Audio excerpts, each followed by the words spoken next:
Good afternoon, KAZI listeners. You are tuned into the Iron Sharpens Iron Show, and I am your host, Latrice Cook, on this wonderful Wednesday morning. I just want to make a quick apology for the traffic in Austin that just keeps us gridlocked to being, trying to be as timely as we possibly can be. But we are here in the studio right now this afternoon, going to put some flavor in your ears. You know, the Iron Sharpens Iron Show talks about people, places, things, and resources that are available and for those people who have previously been incarcerated in their families. I enjoy the opportunity to be able to sit here and give you all some information and put some flavor in your ear. You can join us in this conversation, 512-836-2887. If you'd like to get involved and have some comments or whatnot that you'd like to add to this show, we welcome your phone call. Shout out to the Mel Center, the organization I founded 19 years ago that works for people who have previously been incarcerated in their families. They are sitting there waiting for your call. If you have any questions, needs, or concerns, 512-473-2525, 512-473-25.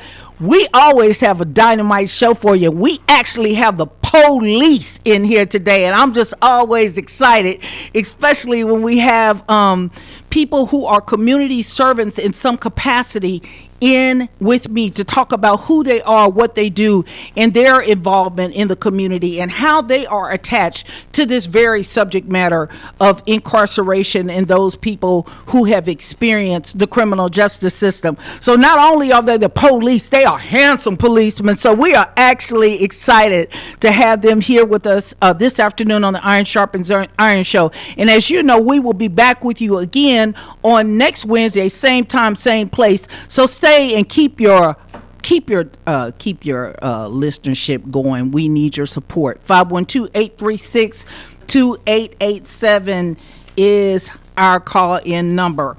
Michael Rhone is currently the president of the Texas Peace Officers Association. He is a former NCAA student athlete, football. Graduated from the University of North Texas with a Bachelor of Applied Arts and Sciences in Behavior Analysis. Subsequently completed both the City of Austin Police and Fire Academies. Upon graduation from college, Rhone worked for the Office of the Texas Attorney General, Child Support Enforcement Division, and Manor Independent School District prior to working for the City of Austin. Detective Rhone is an 18-year veteran of the Austin Police Department. He is currently assigned to risk management after previously serving 6 years in the recruiting unit. He previously served on the Highway Response Unit of the Highway Enforcement Division and with the Northwest Sector Adam 300, where he was assigned to general patrol duties. He was also assigned to the Driving While Intoxicated Enforcement Unit for 5 years, where he served as a standard field sobriety test instructor, and toxilizer operator, and general DWI officer. Detective Rhone holds a Master Peace Officer license and instructor certificate from the Texas Commission on Law Enforcement Officer Standards, and also known as TCLOS. Rhone has specialized training in background investigations and executive protection. He is a husband and a father. Welcome, Michael Rhone. Thank you. Thank you for having me. It's a pleasure being here. Yeah, so I already told him, and I told Michael, and we also have in the studio Senior Police Officer Carl Cumberbatch in with us, and I'm going to give his credentials in just a little bit.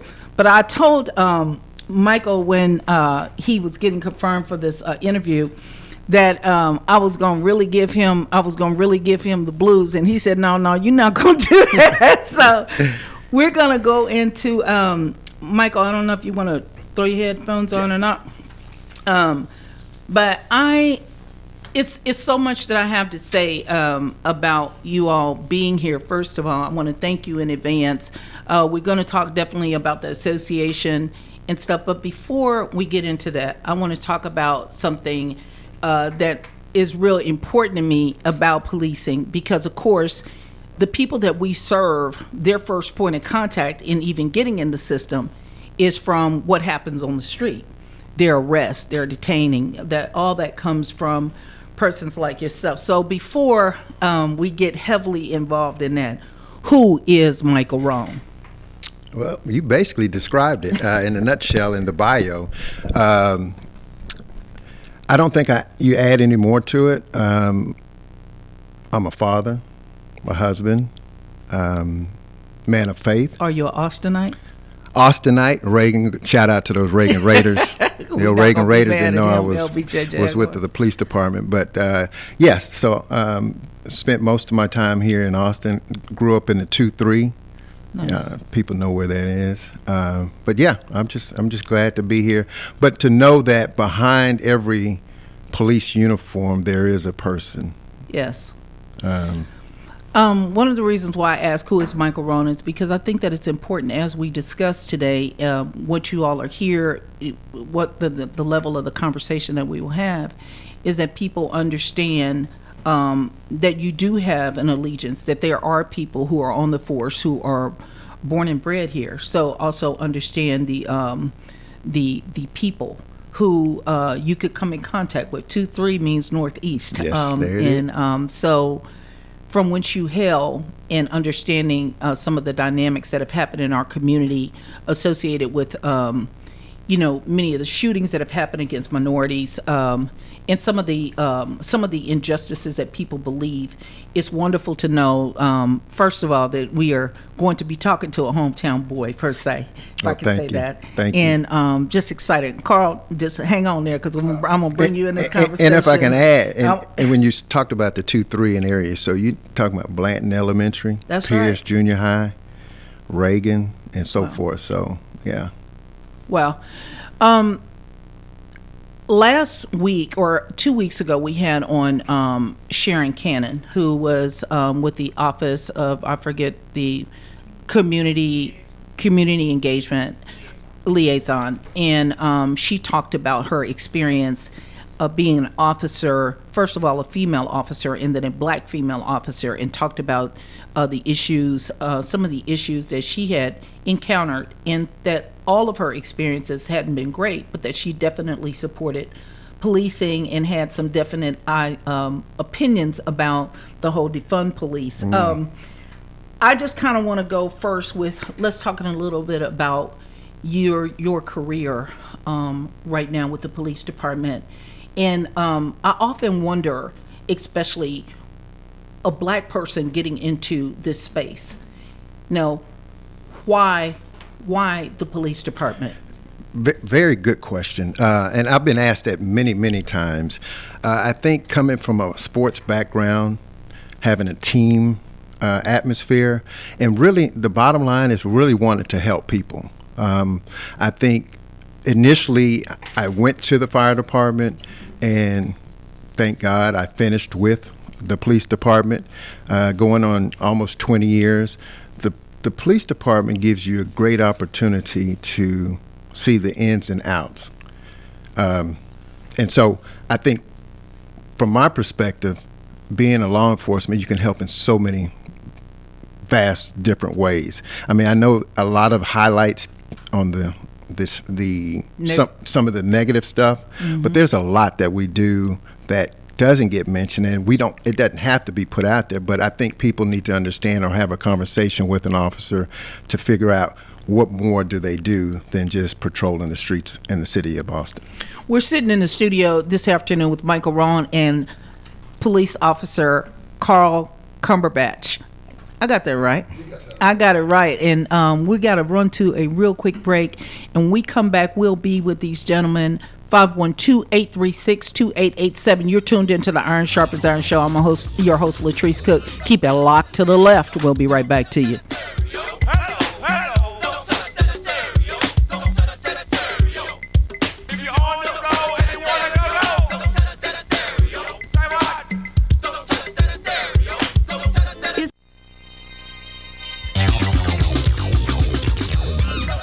And we are back. You're tuned into the Iron Sharpens Iron Show. I'm your host, Latrice Cook, in the studio this afternoon with Michael Rhone and Officer Carl Cumberbatch. Michael, as we were going away to break, you were talking about being in the space, why you chose being an officer in the police department. With all the backdrop, some of the negativity that surrounded the whole defunding the police, all that kind of stuff, do you still feel passionate about being in the career field that you've chosen to be a police officer? And do you feel that you have helped Black people to understand more about you all's involvement as police officers in the community? I think so. I still believe in what I do. I still believe in the police department. I do think we need to increase minorities in the police department. I think that's one area that we should increase. But I think instead of just being called the names, and when you're a Black officer, Uncle Tom, for the man, working for the man, I think part of what we do, or what I do, is try to be part of the solution and have those conversations. And we are trying to do that as TPOA, as part of what we need to do for the community. We're not going to always be right. But I think if we have a conversation and to have those tough conversations with Black officers and find out, because I know we talked during the break, what happens in Memphis can't be a blanket statement for all officers. Some officers, a lot of what happens in other states and other cities, we've already on the fast track, they've already correcting, or we don't do here in Austin. But you have to have those conversations for people to understand that and know that. Senior Police Officer Carl Cumberbatch is a master peace officer. He joined the Austin Police Department in 1999 after serving in the U.S. Navy for 10 years. Besides patrol, Cumberbatch has been assigned to several specialized units including Highway Enforcement, Career Criminal Apprehension Unit, Vice Human Trafficking Unit, Austin Police Department Drug Interdiction Unit, and he currently is assigned to the Austin Police Department Recruiting Unit. Cumberbatch is also one of the vice presidents of the Texas Police Officers Association. When not in uniform, he enjoys volunteering with several nonprofit organizations in the city of Austin and spending time with his family. Welcome, Carl. Thank you so much, Latrice, for having us here. I just kind of want to, I'm going to give you all the space to really discuss and talk a little bit about your experience right now as a police officer, as it refers to how you feel you in your capacity are changing the thought process of many people who believe that police officers really are doing things that are, uncouth, that are against the community, that are not actually bringing the community together, but separating them because of being a police officer. Talk a little bit about your involvement on the street or in your capacity as a police officer. Talk about how you personally are working to kind of close the divide and talking with other groups and stuff to make them have a different opinion, if you will. Well, thank you so much for that question. So as personally myself, and I can attest that our President Mike Rhone, we do as much community involvement that we can, what it is allowed. I regularly speak with members of my community. We also have invited organizations to meet with us in order to see where we can serve them better. I'm a servant at heart. So my whole purpose and my whole goal when I decided to join, again, I was serving our country in the military, and I decided to continue serving my country or my city when I moved down here to be part of Austin. So I'm a servant at heart. I serve in my community. I serve in my church. That's all I know is to serve. So when we have moments like these past few years, the relationship with the police department, I take it personally as a task to help build that bridge with the community, and I do that by again hosting meetings and whatnot. With members of the community, especially starting from our faith community. I've taken many of those meetings, and I will continue doing that. This academy, actually about 2 classes ago, we started a program, the Community Connect program, which with that Community Connect was this part of Chief Chacon's vision as well, in combination with the community, having a way of the cadets will emerge in the community, to get to know the community that they're serving. I was one of the 2 officers that were tasked with creating that program and getting it going. And I think at that moment we invited several folks. We did panels with our community members in order for them to express to the cadets, because we want to start from the beginning, right? From day one. That was the very first thing that we did, express to the cadets what the community is expecting, how we can serve with the community, how can we partner with the community to make sure that that we are doing what we're supposed to do on our side. But also, there's some responsibility with the community. It cannot be a one-sided affair. In a relationship, usually it's 2 people in a relationship. So it has to be, both ways. And I think right now, as you said, I'm in the recruiting unit. We see that in our recruiting efforts.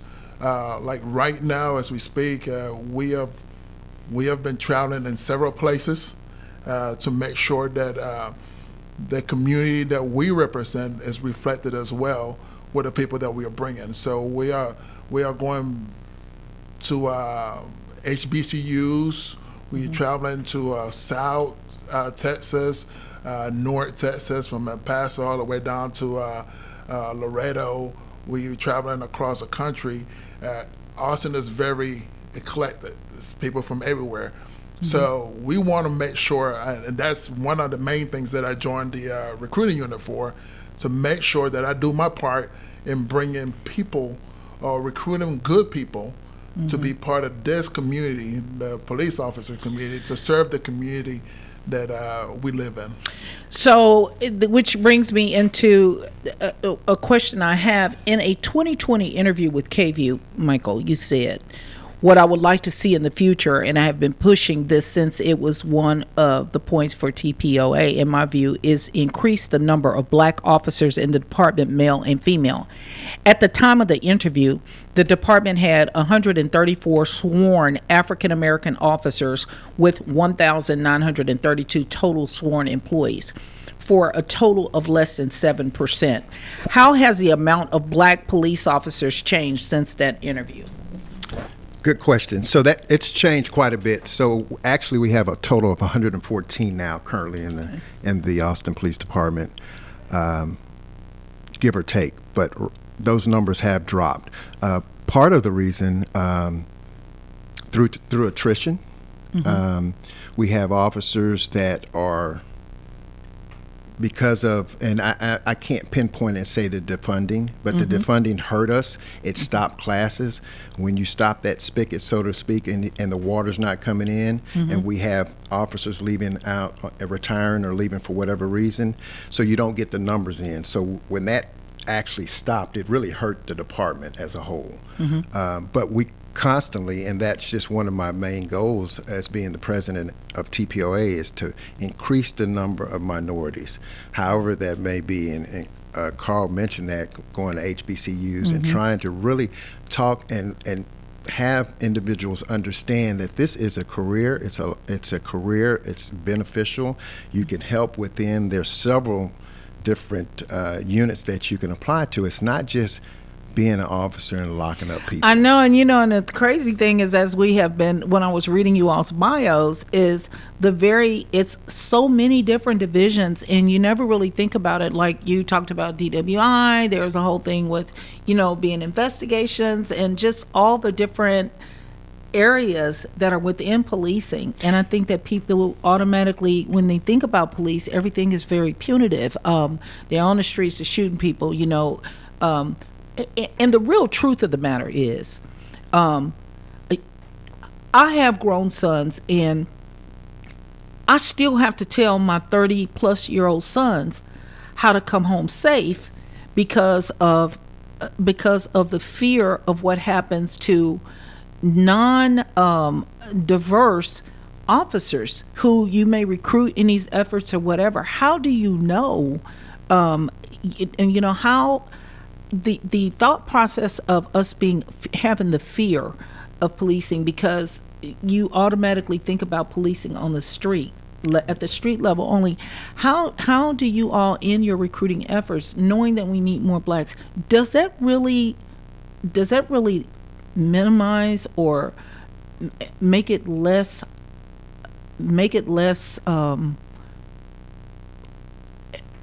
make it be a lesser opportunity for people of color to be arrested or killed, or as we've experienced, is the recruitment of more minorities really that important to that issue? I think it is. I think it is. I mean, if you do not see African American, Hispanic, or people of color law enforcement, then what do you think? I think it's imperative. I think you need to be out there and be seen amongst your community. I've been in situations in parts of Austin, and visitors have come up to me and said, hey, you're the first black officer I've seen. So then that to me says, okay, well, then we need to keep pushing in the direction of getting more African Americans in the department. And it's, Carl can probably speak to this a little bit more since he's currently in recruiting, but that is a goal that is needed. You look at the dynamics of the city of Austin, and I've spoken to supervisors and impressed upon them that, hey, it might be 7 or 8% in Austin, but why can't we go higher and hire those additional 10 or 12%? Because it's going to make the department better. So we're making the effort. The effort is there. When I say we have spent in our recruiting budget thousands of dollars with sending people to different places, not necessarily just to recruit African American, but we know for a fact that people have connections. They got to find a way to connect, right? Whether it's because of the color of your skin, whether it's sports, whether it's religion, that a relationship starts with a connection. You know, and that we are visual people, so most connections starts visually. So if you see somebody that looks like you, you are more inclined to rely on that person or ask that person for help if it's police work or whatnot. We are partnered with HT. We are partnered with Prairie. We've been to Texas State, TSU. So the efforts are there. Now, I'm going to say this, and I might even get butchered by this. You know, there's not a lot of African Americans that want to be cops. Yeah. So, right, so you That's don't want real. to be a cop, right? And I get that, because most likely, whether you had a bad encounter or you heard stories that's been coming down from generations. I'm not saying that all black cops are good or all white cops are good or anything like that, but if you don't know what you don't know, those colleges that I visited, and I had conversation with African American folks that look like me, they are surprised about the things that we do. As in, not the pay is decent. You know, if city council is here, we can always get a pay increase. Yeah, and so the pay is decent. Shout out to our city council. Yeah, so the pay is decent, but it's an honest job, right? So. We explain throughout the colleges, like what do we do, the different jobs that we have, and a lot of people are oblivious of that, so they don't know what we do. So you explain that, and you know, you tell them, you know, the incentive with the college degrees and all of that stuff. You know, just a sales pitch, right? All right. What that does is by being part of a change, you have to have a seat on the table. I agree. So in order for you to help change, cultivate, however you feel about the department, you got to have a seat at the table. And if you're outside screaming in, it's going to be heard. But if you're sitting down at the table having a conversation with somebody about those changes will come a little bit faster for us from generations to come. You can't expect change when you don't get part of that change. You know, I like what you said. I also want to, because we're going to talk about you all's association in just a second. But you know, I believe that really what happens in a lot of instances, policing does have a bad name, and also it's not just about reluctance to apply just based on what you've heard, but it's also the process. The process can be vigorous, and you know, in a lot of stuff, and people, you know, maybe a small infraction, whether somebody smoked weed or whatever that you think is a small infraction, that people believe a small misdemeanor or whatever will prohibit you from being able to be an officer. I think that those things are things that we have to look at that are inherently set up to exclude us from being able to be considered in the process. The fire department went through that, so I want to say that just the process being rigorous. Then also, the people who are the chiefs, are they listening to what you all are saying? Are they hearing Chacon and in the past chiefs? Are they hearing from you all? Are you just talking about it here on the radio, or are they actually hearing it? So I'm so happy that you brought that up. I'll let Carl start, and I'll jump in. So I will say this. I've been in recruiting for at least 2.5 years or so, and I've seen those changes. I've seen the changes. My former lieutenant, which is now my commander, Lyons, initiated those changes. My lieutenant that is right now, Lieutenant Swan, he also been pushing those changes. Nice. So we know that things are not the same that were 20 years ago. I'm not a big advocate of this, so just hear me out. I know that several states have changed the laws on marijuana.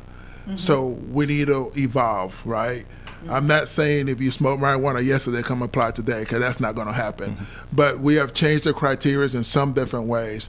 I know that another thing that a lot of people complain about was credit requirement. They have changed those as way in a different way. If you have any doubt if you're able to qualify, can I just give this phone number real quick? Yes, 512-974-4211. That is the recruiting office. You can call and ask for me. 512-974-4211, or you can go visit us at apdrecruiting.org, apdrecruiting.org. Both of those avenues will have our disqualifiers, the things that you can or cannot do. If you have any questions, dial that number before. Follow us at Join APD and all the social medias, and you will see what we're doing. We're very clear about what we're doing. I think if you applied 5 years ago, I could tell you the requirements that was 5 years ago have changed. That's good to hear. So you can call us, see for yourself, ask those questions. Don't go by what your buddy told you. Ask those questions, because the best qualified person to answer those questions for you is going to be the one on the other end of the phone. Do they listen? And I would, and just to echo off of the recruiting piece, you have to call a recruiter and talk to that person. Don't just assume, hey, this is how it was, this is how it's been, and this is what I've heard. Actually call the recruiting unit and have that conversation. And as far as it goes to, do they listen and do they hear to? So Chief Chacon has an open door. We have a very good working relationship, and that's including myself and the board members. So we are being heard. Prior to Chief Chacon taking over, we had 3 really TPOA assisted in having conversations with Chief Manley. Went very well. We took those items and those ideals, and we're still pushing forward on those. Mm-hmm. And so, are they listening? Yes. But there's always more. So Carl alluded, you need a seat at the table to have some kind of influence, impact, or be heard. And I think we have that, and I think we just need to still push and move the needle and try to get more minorities. 512-836-2887 is the call-in number if you want to join into this conversation. Sitting in with Michael Rhone this afternoon, and Carl Cumberbatch, which we are just excited to have you all here. The Texas Peace Officers Association was founded on October 17, 1935 as the Texas Negro Peace Officers Association, and was the first black peace officers organization in the United States. In 1955, the association changed its name to the Texas Peace Officers Association to be more inclusive of those of color and those who support people of color and or cultural diversity. The Austin chapter of TPOA was formed in 1978 at the direction of Captain Freddie Maxwell and the late Captain Louis White. There was a time when there was a significant challenges for officers of color to coexist with fellow officers in blue. So let's talk about, you all have an event that's coming up also Sure. very soon. So let's Yes. talk about that, and let's talk about this association. Well, now. thank you. Yeah, and thank you for the background on that association, because I do think it's important to know your history about an organization. So we do have an event tomorrow, October the 13th, at the Manor Independent School District. It'll be held at the Manor New Tech High School from 10 a.m. to 2 p.m. And our guest speakers, and which I'm really excited to, is Deputy Director Marvin Richardson of the ATF.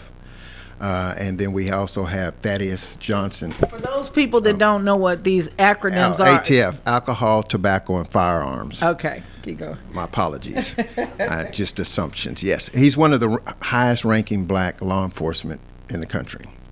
The number 2. He was interim director for a year, and then he's now the deputy director. And then Thaddeus Johnson is coming from Atlanta, and he has a criminal background in law enforcement.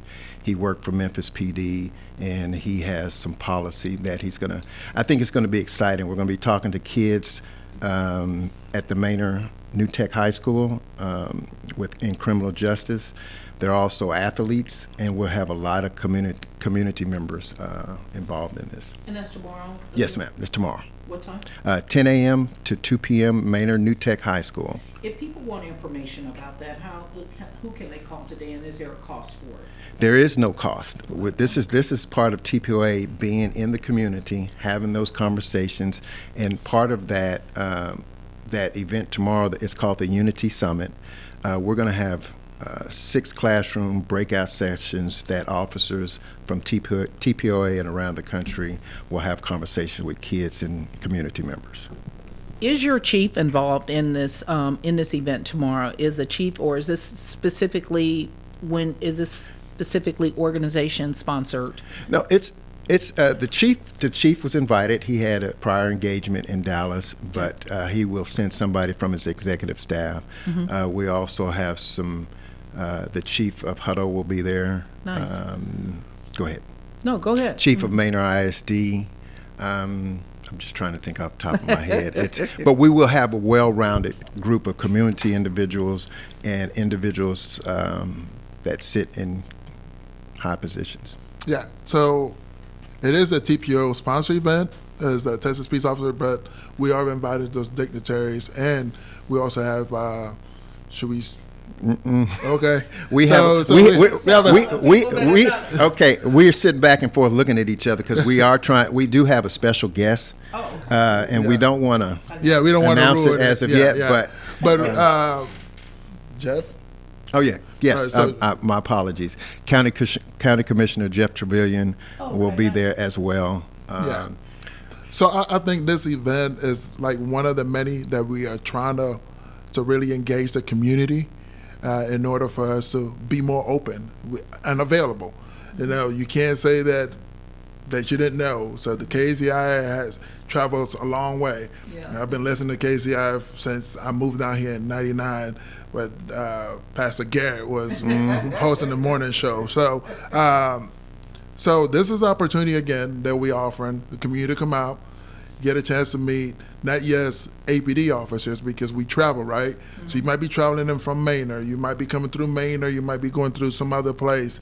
So these are different community, different officers from different communities that are coming in here that partner with us in order to share with the community about, you know, this era policing. And if you have questions, you can ask questions. Yeah. And the other slice to that is this: we're recruiting.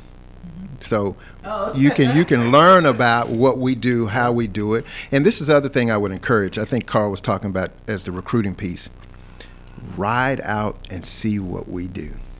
You have the opportunity to ride out with an officer and see what we see and see what we have to deal with. And I say deal with not in a negative way, but to see what a life and a day in the life of people an are officer. afraid of that, though, Michael. You know, let's be real. I mean, you're talking to people that have felt the pressure and the discriminate behavior by some of your officers. So when you say ride out, how do we get somebody that is from East Austin who has experienced are people who have formerly been incarcerated, are they invited to have a ride out? I mean, if they're not on paper or whatever, is a ride out open to anybody regardless? There is a background check. Okay. So that's that in it of itself. But just because you don't do a ride out or you do a ride out to become an officer, you still can have those conversations. That's just an avenue. I'm talking, that's specifically for individuals that want to become police officers. Okay. And I say that just because that's a recruiting tool. Yeah. But individuals that, have the animosity or I know the history behind it, it's still, if you have a conversation with an officer, I think you'll get to find out that, okay, not bad. Because you have to look past that uniform. A lot of people stop at the uniform. They don't care who's behind it, who's whatever. But when you're talking to an African American, because remember, we're in the force. We have to deal with certain things inside the department. So we can see two sides of it.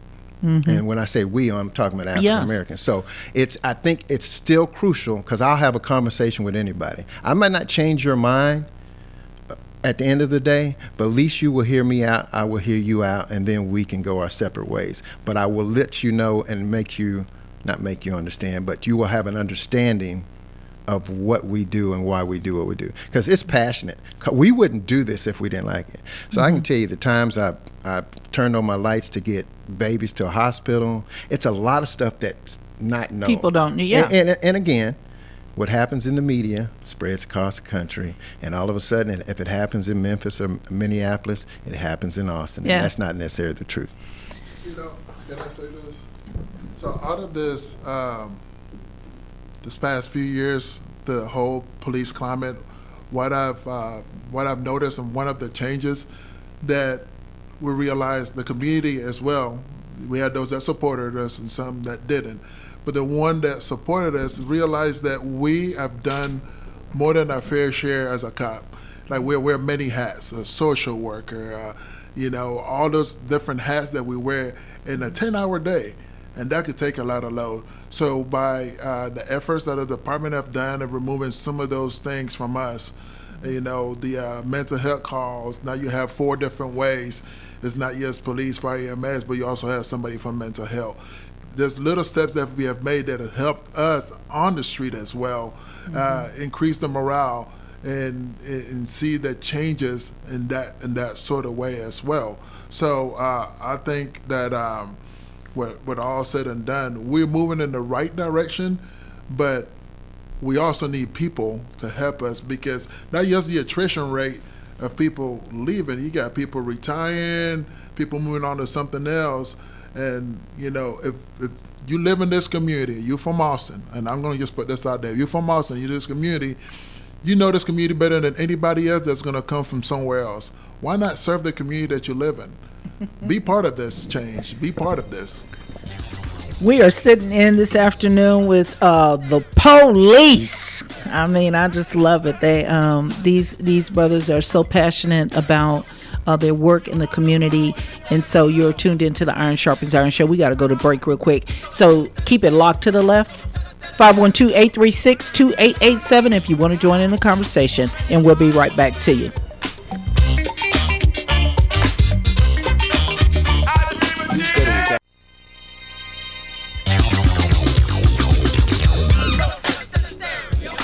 I never know when we just coming back. You back on to the Iron Sharpens Iron show. RJ didn't give you no music here. I didn't hear one or the other.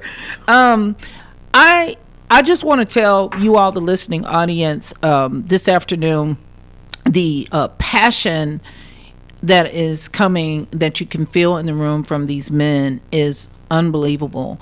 Their commitment to their careers, but these are Black men who are committed to the community, and to the community that looks like them, but the community at large, because you have to be. you have to love on and care about everybody in spite of what we look like on the outside. And, as I listen to them and hear from them, it really does give you the perspective to try to help them so that this can permeate out into our community. There are opportunities, and if you've, as Carl said earlier on, what was going on 5 years ago in their recruiting efforts has been updated so the things that happened 5 years ago that may have eliminated you may not be accurate as of today, and you don't know that until you make the phone call. And I'm going to have him give his number and name and once again, and then I kind of want them to go back to the actual event tomorrow. I want you all to kind of touch on that again, but I also want you to wrap this thought up with what it means for you all to actually see a young black cadet or a young Hispanic cadet who is saying that they want to commit to being a police officer. What does that mean to you all? So, in addition to yes, as we speak about minorities, we also, the chief of police, committed to a 30 by 30 program, meaning that by year 2030, he wants to have the police department to be at least 30% female. Female brings a totally different aspect when it comes to policing. Naturally, you guys are kin, this is Mother Nature. Men, we got to learn that. You guys pretty much has that gift, right? So yeah. So, and where we learn it from my mother. Mm-hmm. You see, so it's just a natural thing. So with that, another example of things that we have done to kind of change, we created a mentorship. So the females that are coming in now, for you females out there that want to be part of this department, they assign you a mentor that's going to help you throughout the academy, and we are seeing from that relationships develops. That now it's just not you and your mentor, but you and your mentor family, and you guys are in unison. So we have a couple of our female recruiters that are leading that effort. Same with TPOA, we have done a mentorship program for African Americans and minority cadets that are coming in to make sure that we're there to support them, because we know these 8 months. Now, when I went through the academy, it was 6.5 months. So they added on more in order to make sure that you are well equipped. Austin spends more time with the cadets in the academy than the majority of large cities in the state, to make sure that when you get out the academy, you are fully equipped with everything that you need to learn in theory. Now, once you leave the academy, you go on a field training program, which we're going to transfer or translate all that theory stuff to practical stuff, right? So TPOA, we started a mentorship program that was going to help you through the academy. Like, they have mentors with phone numbers if you have any questions about stuff, how to process stuff, because we want to make sure that we retain good officers or good cadets to convert them into good or great officers. So we created that mentorship program. I know that that the efforts for us to make sure that if we started off with 15, and the reality is, if you start a cadet class with 100, you're not going to graduate 100. That's a reality. Some people leave for whatever reason, whether it's economical reasons, and change your mind, and they finally realize this is not for me. This is not my calling, and it is a calling. You got to have the heart and the passion to do this. And again, we don't get paid a lot to do what we do. Some people look at the pay scale and say, "Oh yeah, you guys pay a lot of money," but the reality is, within those 40 hours, all those multiple hats that you're doing, it's a lot. So and so, I say that to say that the people that are doing this, they're not doing it for the money. They're doing it because they have a passion and a connection, a love for this community. The majority. I want to, before you say Michael, because Yes. we're winding down, I want to read a comment from Myron Burrs. He said, I was riding in the mid 1980s and was training with some of the officers. I've been in all sectors from Adam to Edward. I respect the job. Oh, That awesome. comes from somebody who actually works a lot.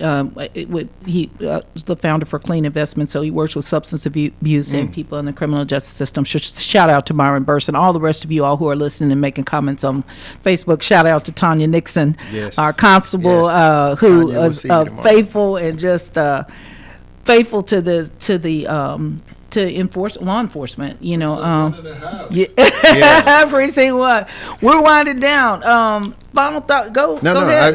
And Tanya, thanks for the shout out, and we'll see you tomorrow. And she will be there. So, nice.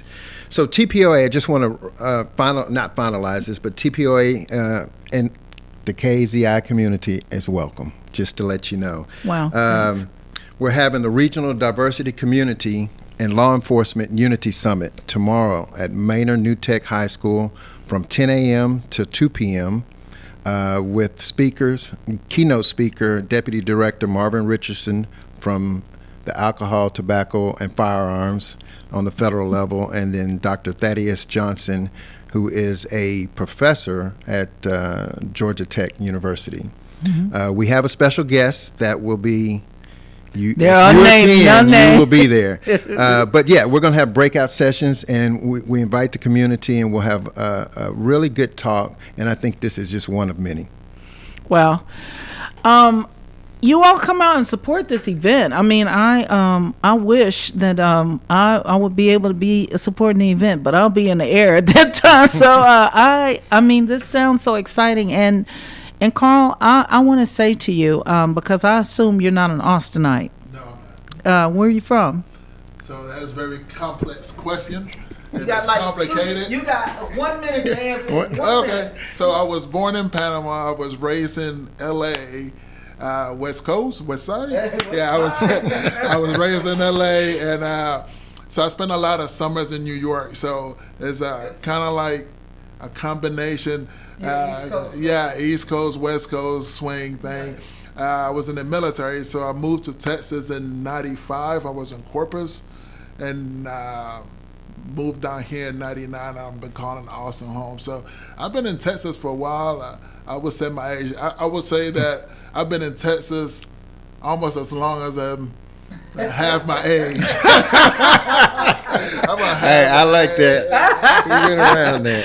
I just want to say that, you know, the APD is fortunate to have a man of your caliber and of your commitment and definitely your passion sitting in the seat of recruitment. And actually, because when you have passion and a godliness about you, you also have a great sense of discernment. And so APD is fortunate to have you all. And Michael Rhone, you know, I could say a whole bunch about you, you know, but I promised him I would not put him on the chopping block. But you all, I appreciate the honesty of this conversation. I think that we still need to continue to have the conversation with law enforcement about some of the issues that people believe are inherent in the department and how we can change those things. You all, this afternoon, you've been tuned into the Iron Sharpens Iron Show. I'm your host, Latrice Cook, and I want to thank each and every KAZI listener for listening and supporting this show. And not only this show, but this station. 40 years KAZI has been here. We are the voice and the choice of Austin. Please support the radio station by making your tax-deductible donation. I'm going to make sure that these brothers write a check or something from TPOA. If not today, we might need it. We'll take care. They will do that. So, you know, we're just excited for this and this event that's upcoming tomorrow from 10 to 2 p.m. 10 to 2 at Maynard New Tech. Is there going to be food there? Are there going to be vendors? Is this they got to bring your lunch. But there will be food. It's free. Yeah. Hey, get an interesting perspective from a federal law enforcement, one of the highest Wow. African American. And you all seem really excited about that. So we're gonna wrap up with that, making sure that people, if they need to know anything about it, what number should they call? You can visit our website and social media. Okay. The TPOA.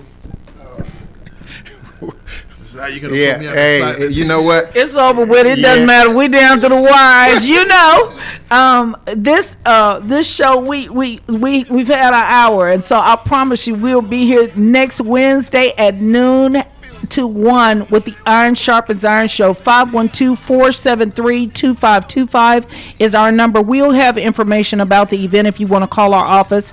Shout out to the Melch staff and all those who continue to support us. And as you know, your success is important to us. Another